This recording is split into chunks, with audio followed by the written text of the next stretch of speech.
last module, Module 17. You've learned a lot about the OSI model, everything it takes from physical layer all the way up to application layer. Now the question is, what do you do with all this stuff? Well, I guess the only thing you can do is build a network. And this is what this section is all about, is building a small network and sections on how to troubleshoot it when things don't go right. So here you're going to get how to design it, the type of devices, and some applications and protocols to think about, how to make sure you scale it, how to explain how a small network can serve as the foundation for a larger network. Some host and iOS commands, how do I verify connectivity? Of course, we know you use ping and traceroute. Some troubleshooting methodologies and troubleshooting scenarios.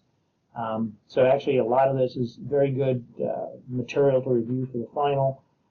So I'll see how many modules, how many lectures I put into this. We'll go from there. Okay, first one is what basically is a small network topology. Basic small network topology is most businesses are small. You got 2 to 3 people, a printer, a phone system, and it needs some way of getting out to the internet. So here you've got a file server, print server, maybe just a file, maybe only just a printer and a file server. Maybe you got a wireless access point to get a little farther out into your office space.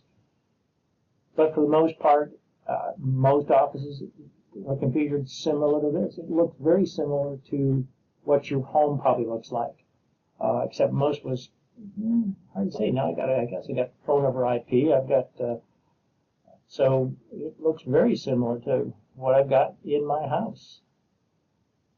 So, and I think it looks like that to most of us. Now, the question is, which devices, do I take? And I guess there's basically some decisions that you've got to decide when you're selecting your network devices. One, of course, to most of us is what's the cost? How much is it going to cost? We all have a budget, and it's no different with a small business. They got a budget, and they say, gee, I really like the top of the line, but once you start seeing what the top of the line has, it definitely something they walk away from very quickly. Then you've got, what kind of speed do you need?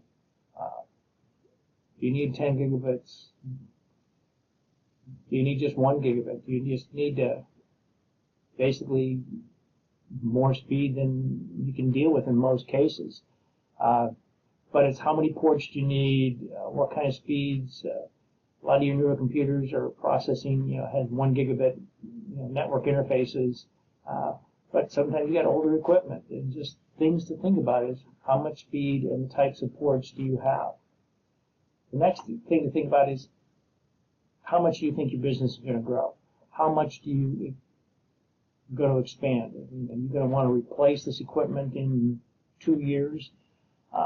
Or are your business growing fast enough that you need to have enough growth because we're going to double or triple in size in 6 months? So you need to make sure that either the equipment you buy can handle what you foresee that growth to be at the end, or build it in such a way that it's very modular and can expand. So just something to think about when you're going through it.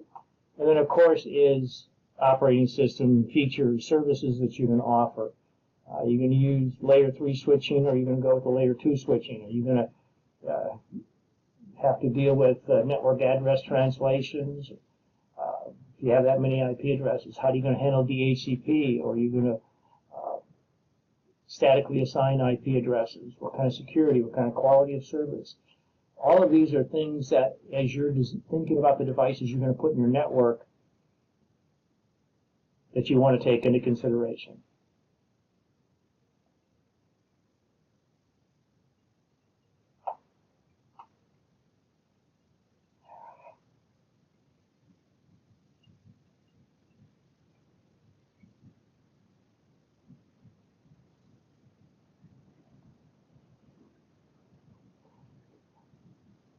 Next thing to think about is your infrastructure.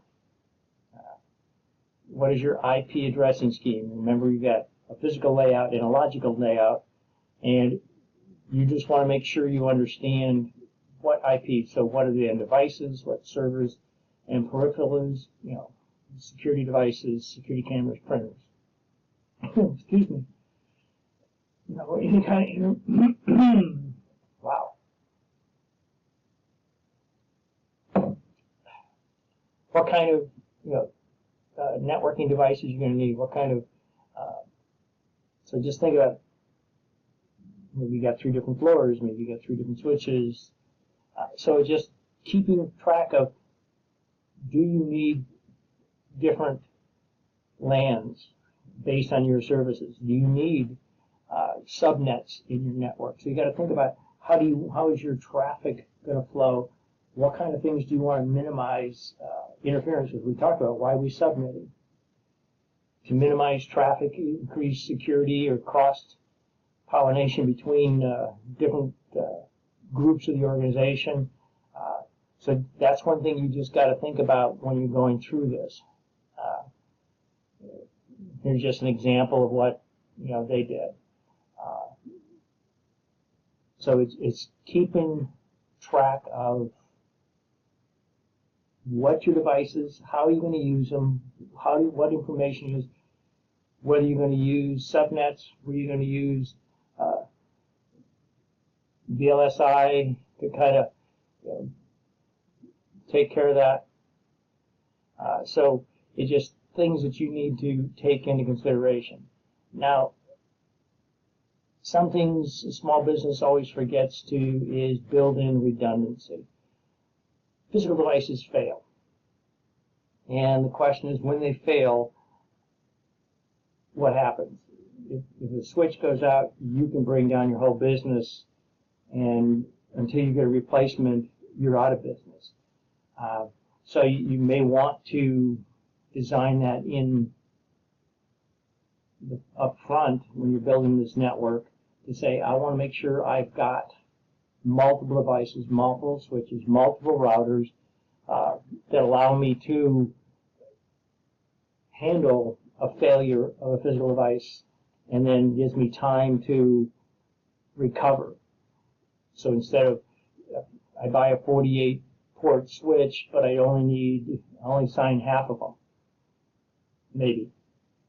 So it's things you want to think about as far as what happens if something fails.